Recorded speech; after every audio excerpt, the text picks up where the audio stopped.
Welcome to the deep dive. Today we're doing something really tailored, designed specifically for you. Mm-hmm. You sent over your results from a California real estate practice test, pointing out exactly where you wanted to, get a stronger grip on things. Yeah, which is super helpful for us. Exactly. And that's what the deep dive is all about. We take your sources, like your California Real Estate Practices Study Guide, and that specific California Real Estate Practice Test, too. And we pull out those really crucial pieces of knowledge. The nuggets. The nuggets, yeah. We're here to give you that shortcut to being truly well-informed, really confident. So our goal today isn't just like going over answers. It's about really understanding the concepts underneath. That's the key. Think of it like building the solid mental foundation so you can handle whatever comes your way. Maybe a tricky exam question, maybe a complex client situation out in the real world. Right. We're not just looking for the what, we're digging into the why behind it all. And why? Well, that's where the real learning happens, isn't it? Mm-hmm. Just memorizing stuff, it only gets you so far. For sure. By clarifying these, underlying principles, we're doing more than just exam prep. We're helping you build those critical thinking skills you absolutely need for a successful career in this field. Mm-hmm. We'll connect the dots from these specific questions you highlighted back to the bigger picture, the principles driving California real estate practice, making sure you really internalize this stuff. Absolutely. Okay, let's dive in then. Let's get to those aha moments you're looking for. We've gone through your practice test results carefully, and we've pinpointed exactly where we can clear things up. Turn those tricky spots into strengths. Yeah. Think of this as your personalized power-up for your real estate knowledge base. All right, let's kick things off with something that honestly trips up a lot of people starting out. The difference between who pays the agent and who the agent actually represents. Oh, yeah, that's a big one. Crucial distinction. It really is. It seems subtle, but it's fundamental. Right. You saw you had a question about an agent named Tom. He represents the buyer. They have an agreement, right? But his commission actually comes from the seller. Mm-hmm. And another question about the CARFORMER, the California Association of Realtors, specifically the buyer representation and broker compensation agreement, the BRBC. It's fascinating, really, how often folks, even experienced agents sometimes, mix up where the money comes from with where the agent's loyalty actually lies. Yeah. Your study guide hits this nail right on the head. It basically says, compensation to loyalty, an agency relationship, or fiduciary duty. That's pretty clear. It is. It's like a foundational rule in agency law. It underpins everything. Think about it like this. Maybe your doctor, your insurance company probably pays the bill, right? Usually, yeah. But who does the doctor owe their duty to? It's you, the patient, always. Yeah. The money path doesn't change that ethical, that legal obligation. Okay, that makes sense. It's the exact same principle in real estate. So in that Tom scenario you flagged, even though the seller is paying him, his agency relationship is only with the buyer because they signed that buyer-broker agreement. Gotcha. His main loyalty, his fiduciary duty, legally and ethically, is to protect the buyer's best interests, period, not the seller who's writing the check. Getting this distinction is just, well, it's everything for practicing ethically. It often takes a moment for it to click for new agents, but it's non-negotiable. That doctor analogy really helps clarify it. So, okay, if compensation doesn't equal loyalty, how does this play out with agreements like that BRBC form you were asking about, the buyer representation and broker compensation agreement? You were wondering if it can be used as a non-exclusive contract by default. That's a great question, and it gets into the practical side of using these CR forms, which are, everywhere in California, and your source confirms it. The BRBC is set up as non-exclusive right out of the box. Ah, okay, so you don't have to do anything special. Nope. There's no extra box to check or clause to add to make it non-exclusive. It's designed that way from the start, which means it allows for situations where a buyer might want to work with more than one agent, or maybe they're not ready to commit exclusively yet. That flexibility could be really useful. It can be, yeah. Depends on the buyer's situation, the agent's business model. It shows how adaptable these agreements can be. And it's important to remember, these buyer representation agreements, just like listing agreements, they're technically employment contracts. They're between the buyer and the broker. Not something the state mandates. Exactly. They're not promulgated by the state. California doesn't say, you must use this exact form. Instead, brokers mostly rely on these standardized forms from realtor associations, like CAR. Understanding this difference, that it's a contract establishing employment and duty, separate from state mandates, is so crucial for both agents and clients. It sets the stage for trust, clarifies legal duties, and really it avoids a lot of potential confusion about who owes what to whom. All right, so we've covered buyer representation. Let's switch gears to listing agreements. You had a couple of questions pop up about specific types that can be easily confused but are super important to get straight. Net listings and exclusive right to sell listings. Yeah, knowing your contracts is fundamental. Let's nail these down. Definitely need to know these. Okay, first up, the net listing. Your study guide defines this as an agreement in which the seller names an amount they will accept for a property and the broker receives the excess. So not a percentage. Right. The broker's pay isn't a commission percentage. It's whatever the final sale price is above what the seller agreed they need to net. Say the seller wants to walk away with $500,000 net. If the property sells for $520,000, that extra $20,000, that's the broker's commission. Okay. Now, your materials confirm net listings are legal in California, but, and this is a big but, there's a potential ethical wrinkle here. Your source hints at this by saying they're sometimes discouraged. Why is that? Well, think about the agent's incentive. Every single dollar over that seller's minimum net goes straight into the agent's pocket. That can create this pressure, maybe even unconsciously, for the agent to push for the absolute highest price, possibly overlooking other terms or factors that might be in the seller's overall best interest. Like a quick closing or fewer contingencies. Exactly. It requires extreme transparency. Usually requires very clear written acknowledgement from the seller that they understand exactly how the commission works to make sure everyone's protected and the agent's duty isn't compromised. Without that, it can get messy. Makes sense. Transparency is key there. Okay, now the other one you asked about, the exclusive right to sell listing. This one sounds important, especially since the guide mentions it's common. It absolutely is. It's probably the one you'll encounter most often. The definition is an agreement in which the seller guarantees the named broker receives a commission if the property is sold, regardless of who brings the buyer. Regardless. Even if the seller finds the buyer. Even if the seller finds the buyer themselves, yes. Your study guide explicitly calls it the most common and most preferred by brokers type of listing agreement.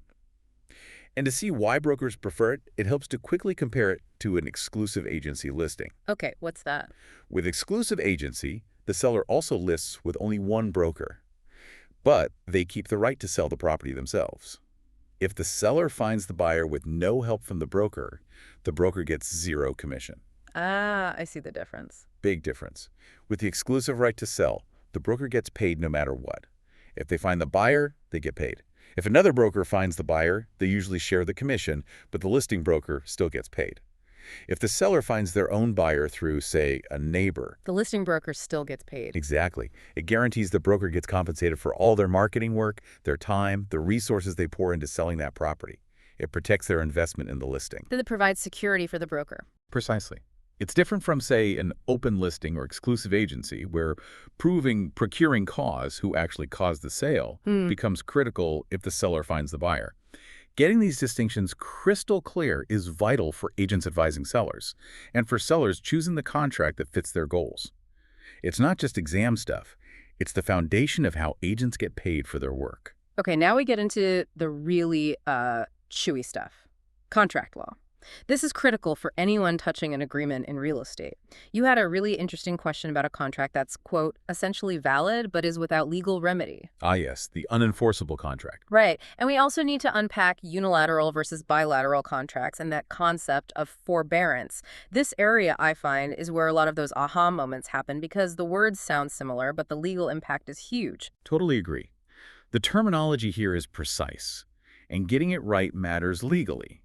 So let's tackle those contract statuses first, starting with the one you asked about. The correct answer for a contract that's essentially valid but without legal remedy is indeed an unenforceable contract. Your guide explains it as one that has or had the potential of being a valid contract, but its enforcement is barred by some attribute of the contract or technicality of law. So it was formed correctly, but something stops a court from enforcing it. Exactly. Think of it like you have a valid ticket to a concert, but the concert gets canceled due to a blizzard. The ticket itself was perfectly valid, but circumstances prevent you from actually using it to see the show. The contract exists, but you can't make it happen in court. Your source gives some key examples. The statute of frauds is a big one. Certain contracts, like for selling real estate or leases longer than a year, must be in writing to be enforceable in court. An oral agreement to sell a house, generally unenforceable. Even if everyone agrees they made the deal. Even then, yeah. Then there's the statute of limitations, time limits for bringing legal action. If you wait too long after a breach of contract, you lose your right to sue. Your guide mentions oral leases under a year have a 2-year limit in California. And lastly, the doctrine of latches. Basically, if you delay too long in asserting a right, and that delay prejudices the other party, a court might say you waited too long, it's unfair to enforce it now. Okay, so unenforceable means valid creation but blocked enforcement. How's that different from avoidable contract? That word sounds similar. Good question. Crucial difference. Avoidable contract is one wherein the wronged party has the option to perform, enforce, or void the contract.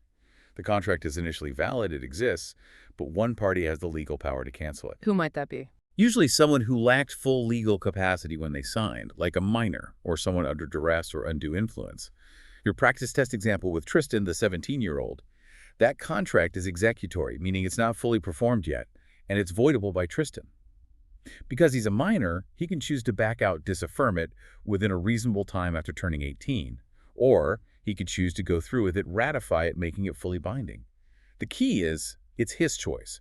The contract isn't automatically dead. And then, totally different, are void contracts. These lack legal or binding force right from the start. It's like they never existed legally. Why would that happen? Usually because a fundamental element was missing, like legal purpose. A contract to commit a crime, for instance, is void from the get-go. Or if one party was legally declared incompetent before signing, it was never a real contract in the eyes of the law. That clears up the validity spectrum nicely. Now let's shift to the promises themselves. Bilateral versus unilateral contracts. You had direct questions on these, and they seem pretty foundational. Absolutely foundational. A bilateral contract is the kind you see most often. It's where both parties are obligated to perform in an exchange of promises. A promise for a promise. Exactly. Think of a standard purchase agreement. Buyer promises to pay, seller promises to deliver title. Both sides are bound by their promises. That example you saw with Ashley and Leslie. Their written contract where they both have promises to fulfill. Textbook bilateral contract, two-way street. A unilateral contract, on the other hand, is different. It's where one party makes a promise and is obligated to perform if a second party chooses to accept the offer and perform in exchange for that which was promised. So only one side makes a promise initially. Right. The second party doesn't promise anything back. They accept by doing the thing requested. Your guide's example of Broker Brittany offering a bonus to any agent who gets 5 listings that month, that's unilateral. The agents don't have to get 5 listings. Nope, they haven't promised to. But if an agent does get 5 listings, then Brittany must pay the promised bonus.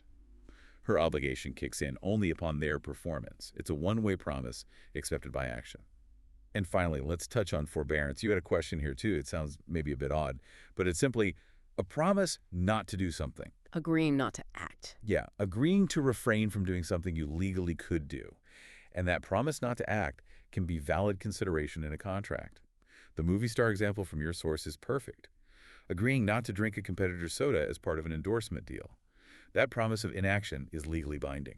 Understanding these classifications of enforceable, voidable, void, bilateral, unilateral, forbearance, it's like having the keys to unlock the meaning of any real estate agreement. Okay, let's move into the action phase. How offers actually become binding contracts and how we change them later if needed. This is really the core activity of putting deals together, right? Precision here is just essential for agents. You had a question about the exact moment an offer becomes binding and another about the purpose of contract addenda. These aren't just theoretical. They affect whether deals happen or fall through. Absolutely. This is where things get real, transactionally speaking. Getting these steps right prevents major headaches, legal issues, deals collapsing, you name it. Let's think about our hypothetical buyer, Sarah, trying to buy her place. These steps are make or break for her. So first, when does an offer become a binding contract? It's a common mistake to think signing is the magic moment, but your guide is clear. The offer becomes binding when the offeree communicates acceptance to the offerer. Communication is the key, not just signing. Communication back to the person who made the offer. That's the trigger. Signing it and sticking it in a drawer doesn't count. Your guide even mentions the classic mailbox rule, which basically says, acceptance is effective when the person putting the signed acceptance in the mail, not necessarily when the offer receives it. Interesting. So the act of sending seals it sometimes. Often, yeah. The big implication here for agents, an offerer can legally withdraw their offer any time before they get notified of the acceptance, even if the other party signed it 5 minutes ago but hasn't told them yet. Wow, okay, so speed and clear communication are critical. Absolutely critical, especially in hot markets. You need to confirm acceptance is not just made, but effectively communicated back pronto. That's a detail that could definitely cause problems if you miss it. Yeah. Now, let's tackle something that often confuses people, and you noted it as tricky. The difference between addenda versus amendments. Let's really nail this down. Yeah, it's a super common mix-up, but the difference is important for keeping contracts clean. Here's maybe an easy way to think about it. An addendum is an addition to a completed contract that specifies supplementary information. The key is when it's added. It's usually attached with the original offer or before everyone is signed off on the main contract. It makes the new stuff part of the deal from the very beginning. So it adds something new before the contract is finalized? Exactly. Like if Sarah makes an offer on a house but wants the seller to include the fancy refrigerator, that would typically be handled in an addendum attached to her initial purchase offer. It becomes part of the package being considered. An amendment, however, is a change or modification to an already agreed-upon contract. This comes after the contract is fully executed, signed, and accepted by everyone. You use it to alter terms that were already agreed upon. So changing something later. Right. Let's say Sarah and the seller already have a binding contract, but they later agree to move the closing date back a week. That change would be formalized using an amendment to the existing contract. So the key timing difference: addenda add or clarify things before or during final acceptance. Amendments modify things after everyone's already agreed. Getting this right keeps your paperwork straight and legally sound. That timing distinction makes it much clearer. Okay, while we're talking about what's in the contract, you also had a question about how personal property gets included in a real property sale. Seems simple, but I bet it causes fights if not done right. Oh, absolutely. Disputes over refrigerators, washing machines, even curtains happen all the time. The guide keeps it practical. The sales contract can include a section for listing any personal property that will be transferred with the real property. Just list it out clearly. Yep, that's the safest way. If Sarah wants that specific dining room chandelier the seller mentioned, it needs to be written into the contract in that personal property section. Verbal agreements. Risky. Get it in writing. Now let's talk presenting offers, especially when you get multiple offers. Or maybe a buyer is insisting their offer gets looked at first. This happens a lot. The agent's core duty is clear. Agents are required to submit all offers as soon as possible and provide all relevant information to their client. No picking favorites. No picking favorites, no holding back offers, unless the client gives you specific written instructions otherwise. And there's absolutely no first in, first out rule for offers. Your source even suggests what to tell an insistent buyer. Something like, sorry pal, offers don't need to be presented in the same order in which they were received. Good line. Yeah. The seller gets to decide. They can look at all offers together, counter one, counter multiple, except one. It's their call. The agent facilitates an educated decision. They don't make the decision. And finally, you asked about backup contracts. What are those? Pretty straightforward. A contract that can serve as plan B if the original contract falls through for some reason. So a second offer waiting in the wings. Exactly. Common in multiple offer scenarios. Seller accepts offer A, but signs offer B, maybe Sarah's offer, as a backup. If offer A terminates for some reason, maybe the financing falls through, then offer B automatically moves into the primary position without having to renegotiate everything. Gives the seller some security. Understanding all these mechanics of offers, acceptance, modifications, it's the bread and butter of transactional real estate. Okay, let's move into a really critical area. Disclosures and material facts. This isn't just about exam points. This is about liability, ethics, and making sure transactions are fair. You had questions on what counts as a material fact, what agents absolutely must disclose, and just as importantly, what they shouldn't disclose. These are high stakes for sure. You said it. This is where agents can really get into trouble if they're not careful. Clarity on disclosure obligations is absolutely paramount. Protects the agent, protects the client, protects the public. So let's start with the definition. What is a material fact? Your guide defines it as a fact that, if known, could cause someone to take a different course of action or make a different decision regarding the property to be purchased. So it's about impact on the decision. Exactly. Would a reasonable buyer, like our buyer, Sarah, possibly change their offer amount or maybe even decide not to buy at all if they knew this specific piece of information? Right. If the answer is yes, it's almost certainly material. Now, the agent's disclosure duty. This is significant. Agents must disclose not just facts they actually know, but also material facts they should have known given their expertise and experience. Ah, so you can't just claim ignorance. Nope. There's an expectation of professional competence and diligence. They also have to disclose material facts discovered through reasonable care or due diligence during their own inspection. The example in your source with Agent Carl is perfect. Seller Aaron paints over a foundation crack and tells Carl, hoping the buyer won't notice. Carl must disclose that crack and the likely foundation issue, trying to help conceal it. That's misrepresentation, huge liability for the agent. Even if the property is sold as is. Great point. Even with an as-is clause. As-is generally refers to observable conditions, things a buyer could see themselves. It does not relieve the seller or the agent from the duty to disclose known hidden material defects, things the buyer couldn't easily see. Let's talk specific environmental hazards. You have questions here. The EPA rule is firm. Lead-based paint disclosures are required for homes built before 1978. Gotta know that date. Okay, pre-1978, lead disclosure. Right. Your guide also mentioned asbestos. That's the naturally occurring mineral fiber commonly used in insulation that causes respiratory issues if airborne. And then there's radon, defined as the odorless radioactive gas produced by the decay of materials in rocks, which can cause lung cancer. So keep them straight. Asbestos is the fiber, radon is the gas. Both are potential hazards requiring disclosure if known. Got it. Asbestos, fiber, radon gas. Yep. And don't forget public controls. Things like being near a military airport, in an industrial zone, a designated flood zone, a high fire hazard area, or an earthquake fault zone. These are all material facts too, typically disclosed on the Natural Hazards Disclosure Statement, or NHD. Required stuff. Okay, so agents have a broad duty to disclose things that matter. But what about the other side? What are agents not allowed to disclose? This seems just as important for staying out of trouble. It absolutely is. Violating these rules can lead to serious fair housing complaints.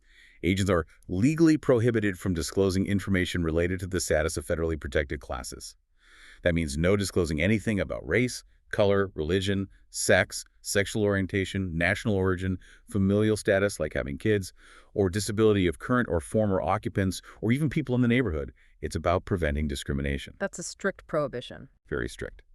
And related to that is Megan's Law, the sex offender registry. What's the agent's role here? They should not investigate or disclose whether registered sex offenders live nearby. Their duty is different. It's to alert buyers that there is an online registry for registered sex offenders, that the buyer can check themselves. So point them to the resource, don't do the searching. Exactly. It keeps the agent out of potential privacy violations and fair housing issues. You provide the information pathway, not the information itself. And this connects directly to implicit bias, which you also had a question about, defined as a form of bias that occurs automatically and unintentionally that nevertheless affects judgments, decisions, and behaviors. Unintentional bias. Yeah. The example given is Agent Amelia, assuming clients of color will only want to see less expensive properties. Even if she truly doesn't intend to discriminate, even if she's not consciously aware she's doing it, the impact of her actions limiting their options based on race is discriminatory. That's implicit bias at work. Understanding all these disclosure rules, both what you must say and what you mustn't say, and being aware of potential biases, it's all fundamental to fair, ethical, and legally compliant real estate practice, essential for protecting everyone involved, especially buyers like Sarah. All right, let's shift gears into property valuation. How we figure out what a property is actually worth or what it might sell for. This is key for pricing listings, making offers, and advising clients. You had that specific question about the actual amount paid in a typical transaction. And then we really need to dig into the income approach calculations, PGI, NOI, property value. We had several questions there. This is where the math comes in. It is, but understanding the concepts behind the math is just as important. And that distinction between value, price, and cost. It's fundamental for everyone in real estate, especially when communicating with clients like Sarah. Let's get these terms straight first. So your question, which of these is the actual amount paid in a typical transaction? The correct term for that is market price. Your guide defines it as the actual amount paid in a typical transaction occurring under normal conditions. It's history. It's a fact. What the house down the street actually sold for last month, that's its market price. So the market price, the actual past sale amount. Precisely. Now contrast that with market value. Market value is the price for which a property will theoretically sell under typical conditions. It's an estimate. It's what an appraiser or agent thinks a property should sell for today based on market analysis. It's predictive. So price is past fact, value is future estimate. You got it. And then there's cost. That's simply the amount of money required to buy, build, or develop something. What it costs to construct the building initially, for example. It's related to value, but not the same thing. A building could cost $1 million to build, but only have a market value of $800,000 if the market's down. So price, past, value, prediction, cost, creation, expense. That makes the distinctions really clear. Okay, now let's tackle the income capitalization approach, or just the income approach. This seems crucial for investment properties. Absolutely crucial. This method is primarily focused on the income a property is likely to produce. So it's the go-to method for apartments, office buildings, shopping centers, anything where the income stream is the main reason someone would buy it. If Sarah was looking at buying a small rental duplex, this is how she'd analyze its financial worth. And the main formula is value income rate. Exactly. Value V, net operating income I, capitalization rate R. Often called the IRV formula. Simple idea, but calculating the net operating income has several steps. Let's break down those key components and calculations because this is where you ran into some trouble. First step is potential gross income, PGI. Definition: the total rental income a property would receive if the property was 100% leased. Maximum possible rent. Right. Formula is contract rent from existing leases plus projected rent for vacant units. Now that apartment complex example from your test, 60 units at $1,500 a month. You correctly multiplied 60 by $1,500, but the mistake, a really common one, was probably forgetting to annualize it. Multiply by 12. You have to multiply by 12. PGI is always an annual figure. So $1,500, 60 units, 12 months equals $1,080,000. That's the correct PGI. Always think annually for these calculations. Okay, annualized PGI. Got it. What's next after PGI? Next is effective gross income, EGI. EGI is the total annual income that a property actually produces, accounting for vacancy costs. The formula: PGI plus other income vacancy cost. So you subtract for empty units. Exactly. You estimate a vacancy rate based on the market, calculate that dollar amount, and subtract it from the PGI. Then you add any other income, maybe from parking fees, laundry machines, whatever. EGI is a more realistic picture of expected revenue than PGI. Then comes net operating income, NOI. This is key. It accounts for the property's operating expenses. Formula: EGI operating expenses. Now here's that crucial point you missed on the test. What counts as an operating expense?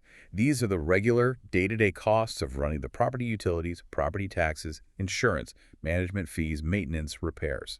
Your test question correctly included landscaping services. Okay, routine costs. What's not included? This is critical. Operating expenses generally do not include debt service, meaning mortgage payments, principal and interest, and they also usually don't include replacement reserves, money set aside for big capital items like a new roof years down the road or fixing the foundation. So NOI is income before mortgage and major capital stuff. It's exactly. It reflects the property's operational profitability, independent of financing or long-term capital needs. In your calculation where EGI was $900 and OPEX were $450K, you correctly got the NOI of $450K. So you understand that basic subtraction. Just need to be careful about which expenses go into that OPEX number. Okay, PGI, EGI, NOI, layers of income calculation. Let's put it all together with that Dudley Center problem. Walk me through it again. Sure thing. It uses all the steps. 1. Vacancy cost. Start with PGI, $923,445 times the vacancy rate, 0.04. That's $36,937 in lost rent due to vacancy. 2. EGI. Take PGI, $923,445 minus vacancy cost, $36,937.20. That equals EGI of $900,737.20. That's your realistic expected gross revenue. 3. NOI, take EGI out, $907,737.20 minus operating expenses, $22,420. That gives you an NOI of $878,327 divided by the cap rate, 0.063. Punch that into a calculator and you get $13,941,701.59. That's the estimated value of Dudley Center based purely on its income. Okay, seeing it step by step like that makes a huge difference. It's detailed, but logical. Mastering this income approach, really understanding PGI, EGI, NOI, and how they flow into value using a cap rate. It's essential for anyone advising clients like Sarah on investment properties or analyzing commercial deals. It moves beyond just a sale price to the actual financial engine of the property. All right, let's shift focus slightly now to leasing and property management topics. You flagged a couple of specific points here that are definitely worth clarifying. One was about the California Tenant Protection Act of 2019, and the other was identifying the 4 types of leasehold estates. Super relevant for anyone managing rentals or dealing with properties that have tenants. Absolutely. These are core concepts for property managers, landlords, and even agents advising clients involved in rental agreements. They define key rights and obligations. Getting these wrong can lead straight to legal trouble. So first, that California Tenant Protection Act of 2019. The question you missed seemed to focus on its main tenant protection. Now, it does provide significant just cause eviction protections, meaning landlords need a valid reason to terminate most tenancies after a certain period. But the other major protection, and maybe the one the question keyed on, is rent control. Rent control. How does that work under this act? It puts a cap on annual rent increases for many properties across California. The limit is 5% plus local inflation rate, CPI, or R10%, whichever is lower. Okay, so landlords can't just raise the rent by huge amounts each year. Exactly. It provides stability for tenants. This act modified the landscape significantly, especially considering the older Costa-Hawkins Act, which had exempted many units and allowed rents to reset to market rates when a tenant moved out. The 2019 Act brought limitations back for many previously exempt properties.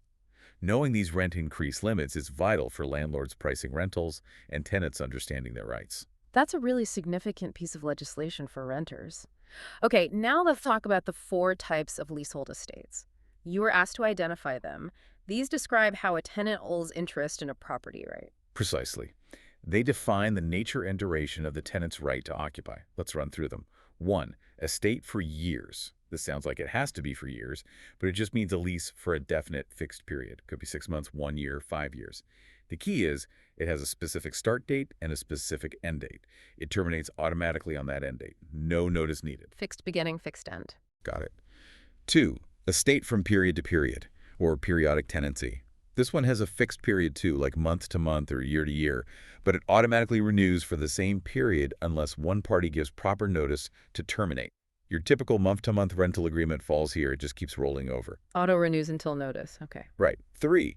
Estate at will. This is more informal. The tenant occupies with the landlord's permission, but there's no set term or end date. Either party can terminate it at any time, usually with statutory notice, like 30 days in California. It's based on mutual consent, which could be withdrawn. Flexible, but less secure. Kind of, yeah. Less common for formal rentals. 4. Estate at sufferance. This happens when a tenant who was originally there legally, like their estate for years ended, stays on after the lease expires without the landlord's permission. They're called a holdover tenant. They're not technically a trespasser yet because they entered legally, but they have no right to be there. The landlord is suffering their presence until they either evict them or agree to a new lease. It's a precarious spot for the tenant. Understanding these different types of leases, along with the rules from laws like the Tenant Protection Act, is just critical for anyone managing property or advising clients. It dictates duration, termination rights, rent rules, everything about the landlord-tenant relationship. #tag 8. Study strategies and continuing your learning journey. Wow, we have definitely covered some ground today, unpacking some really complex topics, and you've done a great job navigating through the concepts you found challenging, turning those question marks into clearer understanding. Now let's bring it back to the big picture. Getting you ready for that exam. Your study guide actually has some great advice on how to study, and we should touch on that, especially since your approach for this deep dive was spot on. It really was. Your method, taking the practice test, zeroing in on what you got wrong, and then seeking a deeper dive into those specific concepts, that's incredibly effective. It's targeted learning, way better than just vaguely rereading chapters. Focused effort. Exactly. You're using the practice test as a diagnostic tool, which is precisely what it's designed for. And your study guide reinforces this approach with its study tips. It explicitly recommends taking practice tests repeatedly until you're scoring over 90% multiple times. Okay, that's about repetition. But the key part is what follows. Write down the questions you answer incorrectly so you can identify which concepts are in need of review.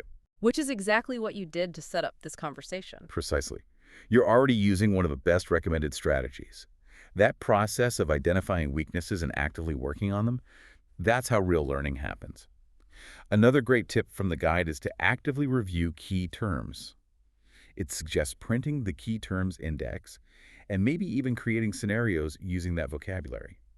We've seen today how critical understanding terms like unenforceable versus voidable or addendum versus amendment really is. Getting comfortable with the language is half the battle. Definitely. The jargon can be intimidating. It can be. And the guide also mentions using mastery tracking tools if your course has them, like those lightning bolts in the app chapters you might have seen. These visually flag areas where you struggled on quizzes, helping you focus your review time even more efficiently. Smart. Use the tech to guide you. Right. And finally, it offers those suggested study schedules, the 11-day, 17-day, 45-day plans. Those are good frameworks to provide structure and help you pace yourself, keep you on track. But the real power comes from adapting those schedules to your needs, spending extra time on the areas you identified as challenging, just like you're doing now. That whole approach you took, analyzing your results, not just looking up answers, but wanting to understand the why, and then reaching out for this deep dive, that's the skill you're really honing here. It's about learning how to learn effectively. And that goes way beyond passing one exam. It's about building the foundation to be a truly knowledgeable, confident real estate pro. Hashtag tag out outro. Well, that was quite the deep dive. We've definitely clarified some really critical points today. From making sure we separate compensation from loyalty and agency, Fundamental. to getting the details right on listing agreements like net versus exclusive right to sell. We break down those tricky contract statuses, untangled addenda and amendments. Tackled those income approach calculations step by step. Right. PGI, NOI, the works. And navigated tenant protections and lease types. Remember, every question you got wrong wasn't a failure. It was just an invitation to understand something more deeply. Couldn't agree more. That ability you're showing to dissect complex info, spot the nuances, apply the principles that's going to be invaluable, not just for the test, but every day out there dealing with clients and transactions. Your proactive, targeted approach to learning. That's a huge strength, seriously. You absolutely got this. Keep leaning into those areas that feel challenging. That's usually where the biggest insights are waiting. And maybe here's something to chew on as you keep studying. Think about how some of these precise distinctions we talked about today, like, say, the difference between market value and market price, or knowing exactly when to use an addendum versus an amendment. How could understanding that clearly help you prevent a major mistake for a future client? Maybe save them money, avoid a lawsuit, or just navigate a complex negotiation more effectively. What's the real-world impact, the tangible benefit for a real person of having this level of clarity? That's a great question to ponder. All right, that wraps up this personalized deep dive. We're excited to see what you master next.